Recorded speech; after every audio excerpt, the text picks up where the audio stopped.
warahmatullahi wabarakatuh. Bertemu lagi dengan saya, Mega Wasilah dari Mahasiswa Kebidanan. Di video kali ini, saya ingin memberikan penjelasan apakah ibu hamil itu diperbolehkan untuk memelihara kucing ataupun sering-sering bersentuhan dengan si bulu kucing. Tetapi sebelum itu, jangan lupa di like, komen, subscribe, dan jangan lupa juga ya di-share agar dapat bermanfaat bagi yang lain. Terima kasih. Oke, kita lanjut ke penjelasan.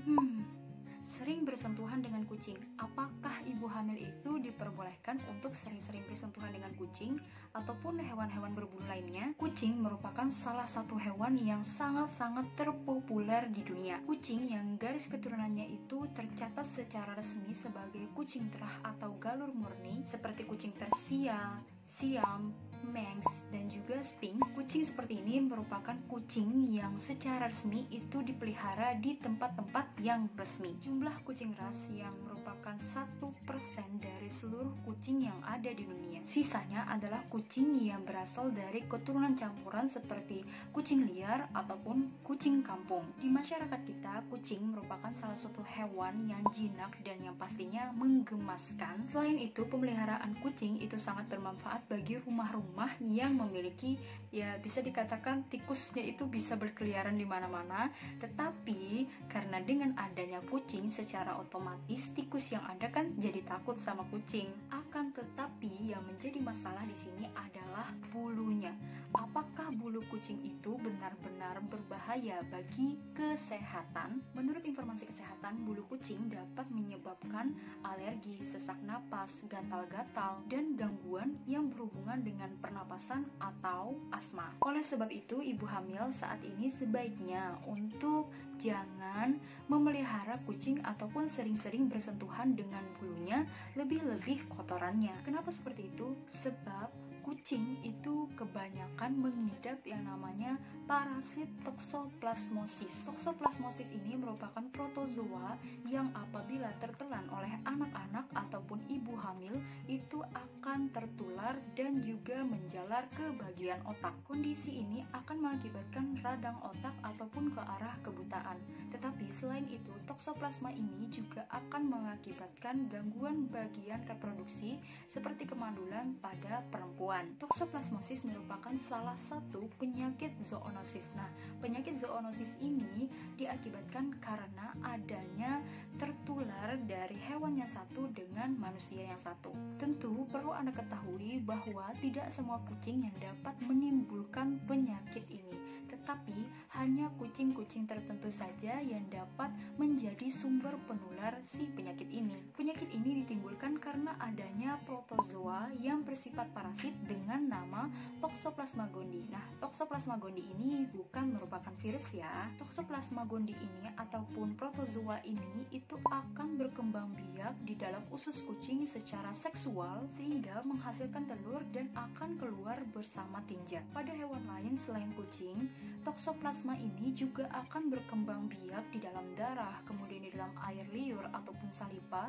di dalam sperma, dan cairan tubuh lainnya, serta berkembang biak secara pembelahan sel. Jadi, ia tidak menghasilkan telur, tetapi menghasilkan tropozoid, yaitu hasil pembelahan sel yang akan bergerombol serta membentuk yang namanya kista toxoplasma. Kista ini bisa berada di dalam jaringan tubuh seperti otak, mata, jantung, otot, alat pencernaan, dan juga alat pernapasan. Pada saat memakan daging seperti daging kerbau, daging sapi, serta daging kambing, yang mana apabila setengah matang itu juga sangat berbahaya karena pada saat setengah matang itu juga didapatkan adanya toxoplasmosis, yang mana apabila toxoplasma ini berada di ternak-ternak tertentu yang memang sudah tertular adanya toxoplasma ini. Banyak sumber yang mengulas tentang protozoa yang bersifat parasit ini. Salah satu yang menjadi cukup perhatian adalah larangannya terhadap wanita hamil. Bagi wanita hamil yang sudah terkontaminasi akan parasit ini dan parasit ini sudah dapat memasuki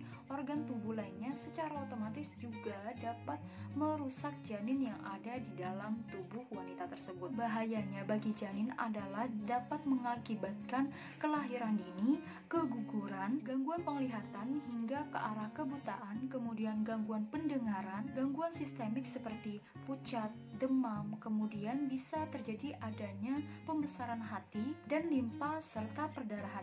Juga dapat terjadinya gangguan syaraf yang dapat menimbulkan gangguan perkembangan mental dan bicaranya. Adanya encephalus tidak memiliki tulang tengkorak dan hidrosephalus terjadinya pembesaran kepala. Namun, tidak hanya kucing saja yang menjadi kambing hitamnya si penyakit toksoplasma ini, tetapi adanya satwa-satwa lain yang dapat menyalurkan parasit-parasit toksoplasma ini. Contohnya yaitu seperti kelinci, burung, ikan, kambing, mamalia, dan juga yang pastinya manusia. Lantas, bagaimana indikasi seorang ibu hamil itu dapat diketahui apakah ibu hamil tersebut mengalami tertularnya parasit toksoplasma ini ataupun tidak? Indikasi infeksi pada bayi itu dapat diketahui melalui USG yang dilakukan oleh dokter spesialis yang memperlihatkan adanya cairan yang berlebihan pada bagian perut, pengapuran pada otak, serta adanya pelebaran pada saluran otak. Adanya penyakit ini juga dapat dideteksi setelah dilakukannya pemeriksaan darah di laboratorium melalui uji serum darah, yaitu dengan mendeteksi adanya antibodi khas anti toksoplasma. Jika diketahui adanya indikasi toksoplasma tersebut positif, maka secara otomatis juga akan dilakukan penanganan sedini mungkin untuk terhindarinya hal-hal yang memang tidak diinginkan. Tentunya parasit ini dapat kita cegah sedini mungkin, karena dengan melakukan pencegahan maka secara otomatis juga usaha kita untuk menghindari apakah adanya toksoplasma pada bulu kucing yang kita pelihara ataupun tidak. Kalaupun memang ibu-ibu yang pada saat ini sangat-sangat menyukai kucing dan juga memang sulit untuk menghindari dengan hewan kucing ini, maka secara otomatis juga sering-sering ya Bu untuk memeriksakan kucing Anda dengan cara periksa ke dokter hewan. Nah, dengan adanya periksa di dokter hewan, secara otomatis juga Anda juga dapat mengetahui apakah kucing Anda ini tertular dengan yang namanya parasit toksoplasma.